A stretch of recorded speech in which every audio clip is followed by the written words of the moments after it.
Olá, eu sou Vinícius Delpen e eu participei do projeto de C de nome Avaliação das Vocalizações de duas espécies de Boquermanuíla em situação de simpatria e alopatria, sob orientação do professor Renato Nali e financiado pela FAPEMIG. Bem, o trabalho então teve um foco em analisar espécies de anfíbios anuros, que são o grupo dos sapos, rãs e pererecas, que foram Boquermanuíla bitipoca e Boquermanuíla feioi, em casos que elas ocorrem na mesma área de vida, que é o que a gente chama de simpatria, e quando elas ocorrem em diferentes áreas, que é o que a gente chama de alopatria. Esse grupo de anfíbios, as vocalizações, que é o que a gente conhece como seus cantos, são a principal maneira que eles vão usar para atração de parceiros, funcionando como um mecanismo de seleção sexual, já que as fêmeas vão escolher um parceiro baseado nas características de seu canto. Assim, analisar esse canto é uma boa maneira da gente compreender melhor alguns processos evolutivos. As espécies numa mesma área de vida. As duas espécies escolhidas para o estudo são bem próximas entre si, e assim, através desse estudo, a gente busca entender como que seus sinais acústicos variam em situação de simpatria, que é o que acontece no Parque Estadual do Bitipoca, onde as duas espécies ocorrem juntas, e em situação de alopatria, em que Boquermanuíla e Bitipoca ocorrem sozinho no Parque Estadual do Forno Grande. Assim, o que a gente espera com esse estudo é que onde as duas espécies coexistem, as vocalizações das duas devem ter uma menor sobreposição acústica, justamente para que as fêmeas consigam entender e identificar os machos da própria espécie, o que vai levar a uma diferença nos parâmetros do canto. Por outro lado, a população isolada de Boquermanuíla e Bitipoca, não sofrendo essa pressão de sobreposição do seu canto com o canto de Boquermanuíla feioi, não vai apresentar estratégia para diferenciar os parâmetros do canto, fazendo com que eles possam ser até similares. Para conseguir entender se há ou não variação, a gente gravou as vocalizações e fez as medições das notas dos seus campos, observando alguns parâmetros, como frequência dominante, que é a parte da nota com maior intensidade sonora, frequência mínima e máxima, e além disso a gente também mediu a duração de cada nota e a quantidade de notas emitidas por minuto. Assim a gente conseguiu comparar esses diferentes parâmetros para Boquermanuíla e Bitipoca nas duas situações através de uma nova. E a gente realizou um teste para saber se as diferenças eram ou não significativas. Além disso, para explorar visualmente a separação dos cantos, a gente fez uma PCA com todos os parâmetros acústicos.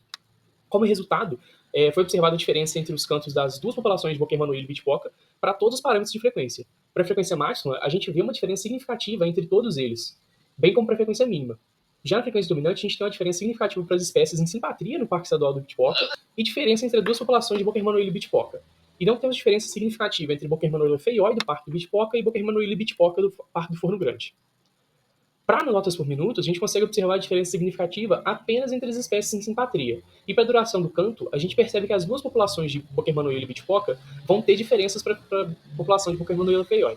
A gente pode ver que, embora haja separação entre os grupos, a separação é muito mais evidente nos indivíduos em simpatia, quando os indivíduos isolados de Boquermanuíla e Bitipoca apresentam maior similaridade com Boquermanuíla feioi. Esses estudos, no geral, demonstram justamente o que a gente esperava, que era, quando Boquermanuíla e Bitipoca está em situação de simpatia com Boquermanuíla feioi, vai apresentar diferença entre os parâmetros do canto. Na população elopatria de Boquermanuíla e Bitipoca, vai apresentar até mesmo similaridade entre os parâmetros do canto de Boquermanuíla feioi, ou seja, a diferença para os indivíduos da mesma espécie. Isso vai indicar para a gente que existem mecanismos para solucionar essa sobreposição acústica presente na situação em que elas vivem juntas, o que não acontece no Forno Grande. O CA também mostra isso para a gente, porque uma vez que, mesmo que distinta, a população isolada aparece em proximidade com ambas as espécies do Parque Estadual do Bitipoca e mais próxima do Boquermanuíla feioi do que a outra população de sua própria espécie. O que pode explicar isso é que onde as duas espécies coexistem, suas vocalizações possuem uma variação maior nos parâmetros avaliados, ou seja, uma menor sobreposição acústica, o que pode gerar uma disputa por nichos acústicos, que são as diferentes faixas de frequência que os cantos vão ocupar para que eles possam ser ouvidos. Além disso, mesmo com as diferenças significativas entre todos os parâmetros, a medida de frequência de Boquermanuíla e Bitipoca isolada sempre se aproximaram dos valores de Boquermanuíla feioi em simpatia, ainda que estatisticamente diferentes, enquanto que as frequências foram todas muito diferentes entre as populações simpáticas de Boquermanuíla feioi e Boquermanuíla Bitipoca.